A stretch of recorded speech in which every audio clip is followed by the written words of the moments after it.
one way in which the method is defended is they say, well, what's the alternative? I haven't seen you point to a better alternative. But of course, we reach an alternative through critique. Now, in the history of economics, there are now two main alternatives. One is Marx and the other is Keynes. Mm-hmm. And we should say a word about each of them, so we have a broader picture of the situation. So first, Marx was a great thinker, a philosopher. All great economists are philosophers when they are not corrupted by worldliness in some way. So Marx's great achievement manifests in his critique of English political economy, which is to say, you, the economists, have studied these regularities of economic law of life as if they were the universal laws of the economy. In fact, they're just the laws of a particular regime, which he called capitalism. So there is this insight that what was claimed to be universal and eternal was in fact provincial and transitory. The insight that the economic institutions, like all structures in society, are artifacts, they are art creations. It's like kind of frozen fighting. So what are the structures of social life like? You could say it's like a game of musical chairs. The fighting, the practical and visionary strife in history is the music. The music stops, everyone has to sit down. The strife is temporarily interrupted or relatively contained, and the chairs are then the structures. They're the residues. They're these truth lines. That's what's implicit in classical social theory, this immensely fertile idea. But this idea was circumscribed and eviscerated of much of its power by a series of illusions. So first there's the illusion that there's a closed list of regimes in history. Slave economy, feudalism, capitalism, socialism. It's a fixed menu. And the parts of the menu are enacted progressively in history. The second illusion is that each of these regimes is an indivisible system. So you either manage it and humanize it, or you replace it all at once. And that leads to a binary idea of politics. So either there's reformism or there's revolution. All of this is false, because real structural change is almost invariably fragmentary. And it can be revolutionary in its outcome, but it's piecemeal in its method. And that's suppressed by this idea. And then the third illusion is that there are these laws, there's a script governing the foreordained succession of these regimes in history. And so we don't have to have a program, a project. History has a program for us. And so this is Marxism. What's happened in much of the world, in the third world, in the developing countries, for example, is that instead of being criticized so that one could rescue the essential insight and liberate that insight from these illusions, what's happened is it's simply been watered down. And the result is a series of confusions. The intelligentsia in much of the world has received an axe from the zeitgeist, from the spirit of the time. With that axe, it's cut Marxism in half. It's thrown out the good part, which are the transformative aspirations, and it's kept for itself the bad part, the historical fatalism. So we see in much of the world, in the intelligentsia, two main currents of thought. The degenerate copies of American-style economics on the one side, and this kind of watered-down, confused Marxism on the other. And there are two different kinds of fatalism and pseudoscience, drowning out this chorus of fate, drowning out the development of real transformative insight. So it's the problem of Marxism. Marxism is not an alternative. One can transform it into something else, but then one has to have an ambitious intellectual project. Then we have Keynes. And what has happened in much of the world is that when the leftists and would-be progressive economists lose faith in Marxism and socialism, they embrace Keynes and Keynesianism. But Keynesianism is a kind of truncated or failed heresy. And as a guide to the alternative, it suffers from several problems. So, first of all, although it is not just logic, as pure marginalism is, Keynes returned to the older English psychological tradition in economics.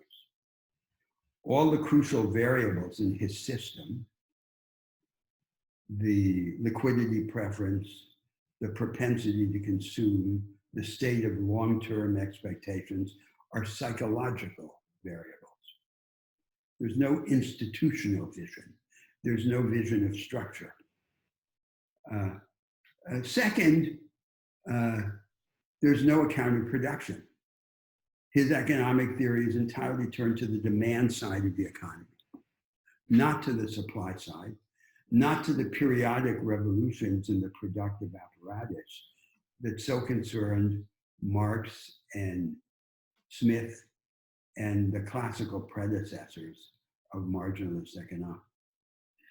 And without a vision of the supply side of production, you can't understand what happens in economic history. The third problem with Keynesianism is that despite the title of his main work, The General Theory, it's not a general theory, even of slumps, of crises, of ways in which demand and supply could fail to meet. It's a theory of a very particular kind of slump, one characterized by the hoarding of saving rather than its productive investment, and by the rigidity, the downward rigidity of a particular price, the price of labor. And that leads to the fourth defect, which is that it is caught somewhere in between being a theory of the equilibrium of the economy at a low level of economic activity and being a theory of permanent disequilibrium. And it has no way to resolve this ambiguity because of all the other limitations, the other three limitations I mentioned. Keynes was very practical. Unlike Karl Marx and Adam Smith, who were either otherworldly or revolutionary, he wanted to shine in his own time and to prosper and to influence. And his activity in the world illustrates the proposition that the worldly are unable to change the world. So his occasional writings, his journalistic writings, are often more profound than his theoretical work. Because in his theoretical work, he chose the approach which he regarded as politically most palatable, which was the control of demand, to avoid all confusion with the dangerous leftists or the wild social theorists, and to do what seemed to be feasible in the circumstance. And so he did shine as a result of this Faustian bargain, but he paid the price for his worldly shining in the relative shallowness of his theoretical views. So this is now a very abbreviated picture of the situation in which we find ourselves in the evolution of the discipline of economics, in which the main tradition suffers from fundamental limitations. that are disguised by its abundant empiricism. But it's a kind of flaccid empiricism. And because there's no hard causal core. So there's no real causal view within the discipline of economics. Either the causal views have to be imported from some other discipline like psychology, or they have to be invented ad hoc on the spot. And but this discipline is immensely prestigious and influential. And it has been used then as one of the two disciplines of power to manage the established order, the other being legal thought, law. And adapted to the social liberal or social democratic compromise of the mid-20th century. Now, in that, there is a very interesting intellectual history.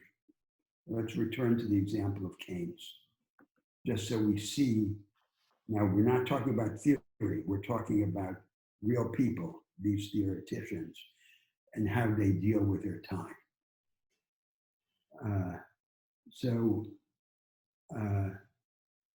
As I said, Keynes's theory was a kind of unfinished or truncated, abortive heresy, mainly aborted by the heretic himself, who didn't want to be burned at the stake. So Keynes already downsized his own theory. Then come his disciples like Hicks, who do the little diagrams that are in all the economic textbooks around the world. Then come the American followers of Keynes, who then take this system and instead of taking it as a rival theoretical paradigm, rival to marginalism, they redefine it as the theory of fiscal and monetary policy to manage this compromise of the mid-20th century. And then they call it macroeconomics, superimposed on the untransformed body of marginalist theory, which they rename microeconomics. So what had begun as a contest of two ways of thinking ends up as two chapters in the same textbook. And then that having happened, the defenders of the main line of marginalist economics are able to say, whatever is new in this theory is false. And whatever is useful in it can be restated in our own language. We don't need this, so let's get rid of it. And this goes under various labels, such as the study of the micro foundations of macroeconomics. So we're left with a situation in which we have these powerful methodological tools. We have all these writings, this combination of logic with empiricism, but we don't really have a way of thinking about structural change and structural alternatives in the economy. And we have reason to think about structural change. I hope that can be the next topic of our conversation.